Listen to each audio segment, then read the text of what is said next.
Hi, Movie Redux here.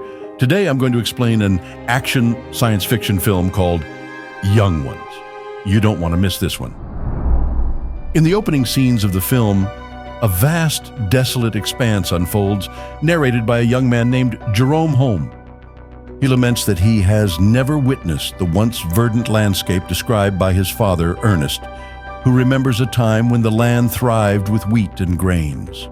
However, a prolonged drought has left the soil barren, prompting most farmers to abandon the area. Ernest, however, clings to the hope that with water, the land can be revived. The harsh reality of this world is unveiled as people resort to violence for access to water. In an early confrontation, Ernest defends his home from two intruders, killing one of them. Despite his son Jerome's protest that he could have helped the second intruder, Ernest is forced to take another life when the trespasser reveals a hidden weapon.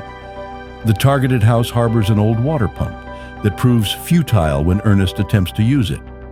Faced with dwindling water supplies, father and son embark on a journey atop a mule to seek out the watermen, individuals entrusted with extracting water from deep wells through a government arrangement. Ernest has been tirelessly attempting to persuade them to provide water for cultivating a small portion of his land. Yet the watermen demand a sum that Ernest cannot afford. The narrative unfolds against the backdrop of a world where the scarcity of water shapes the struggle for survival and the pursuit of a sustainable future. While returning home, their mule stumbles and breaks its leg, forcing Ernest to make the difficult decision to put the animal down. Back at their residence, Jerome's sister, Mary, serves them packaged food, and the impact of water scarcity is evident as Mary cleans dishes with soil. The next day, Jerome and Ernest head to Sam Lever's auction house to find a replacement for the deceased mule. At the auction, they are drawn to a robotic carrier named Simulant Shadow, Sim. Ernest successfully outbids Flem Lever, who is Sam's son, and is secretly involved in an affair with Mary, unbeknownst to Ernest and Jerome. Later, they visit Jerome's ailing mother, Catherine Holm, who resides in a nearby hospital where she can move with the assistance of a special frame. The high cost of the frame prevents them from bringing her home. During a stop at a gas station, on their way back, Ernest resorts to drinking petrol after pumping it into his vehicle. At the station, they encounter a desperate couple with a young baby begging for water. Robbie, the father, contemplates selling the baby due to financial struggles, but Ernest dissuades him and promises assistance with water. During their conversation, Robbie subtly hints at Flem and Mary's affair. Back at home, Ernest confronts Mary about her frequent outings, suspecting her involvement with Flem. Mary, defiant, declares her independence and expresses hatred toward her father. Attempting to flee, she is confined to her room as Ernest locks her in and secures the windows. One morning, Ernest and Jerome discover that their robot, Sim, is missing from its shed.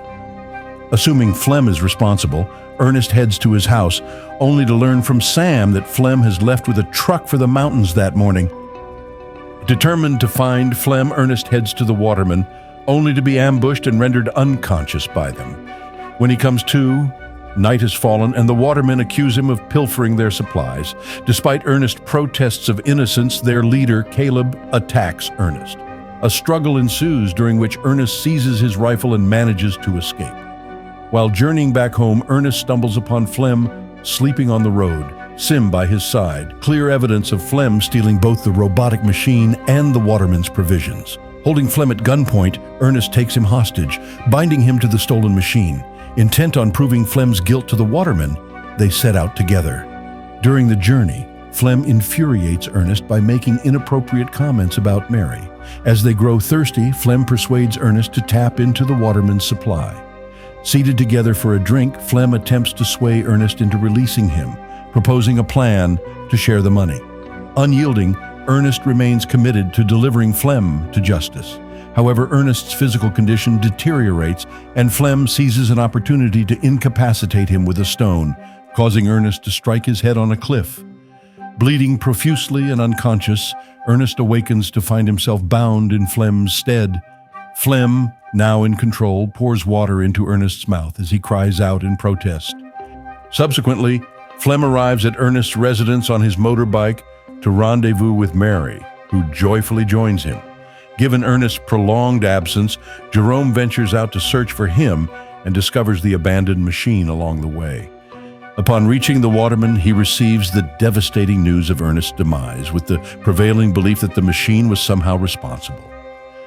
The subsequent scene portrays the somber funeral where everyone mourns Ernest's passing. Later, Catherine and the children grieve in her hospital bed. Emerging from the hospital, Flem picks them up in his truck. With Ernest gone, Flem assumes the role of the family's mentor, consoling Jerome as he vents his frustration on Sim for his father's death. In the aftermath, Flem reveals to Jerome that Mary is pregnant with his child, professing his love for her. Jerome, after initial resistance, accepts their relationship. Flem then approaches the waterman, proposing water supply to Ernest's land. Although Caleb scoffs at the idea initially, Flem shifts the blame onto Caleb for Ernest's death, presenting a knife with Caleb's name found near Ernest's body. Fearing accusations, Caleb agrees to divert water to their field. The atmosphere brightens as the land receives its first hint of water. Flem tirelessly works to cultivate wheat on the once barren land, and in a few months the crops flourish. Flem and Mary tie the knot, and they, along with Jerome, make their home at Ernest's residence. However, trouble looms when Sam, Flem's father, accompanied by bank representatives, threatens to seize the land due to Ernest's outstanding debt. Unable to settle the debt, Flem, accompanied by the machine, seeks assistance from his friend Robbie that night. Aware of Robbie's intention to sell his child, Flem convinces him to accompany him, ostensibly to gauge the potential value of a baby. However, Robbie discovers Flem's clandestine deal with the buyers. When the buyers attempt to take the baby, Robbie resists, resulting in Flem shooting him dead.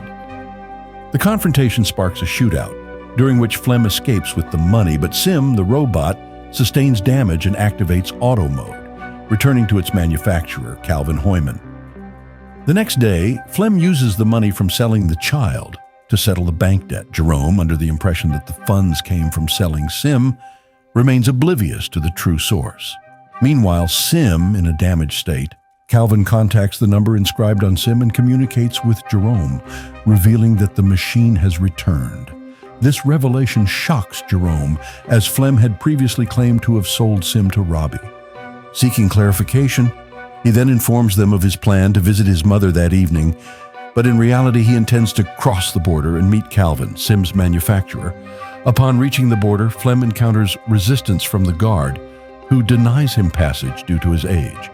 Summoned by a girl named Anna, Jerome is offered a way to cross the border. In exchange for payment, she arranges for him to travel in a vehicle alongside chickens.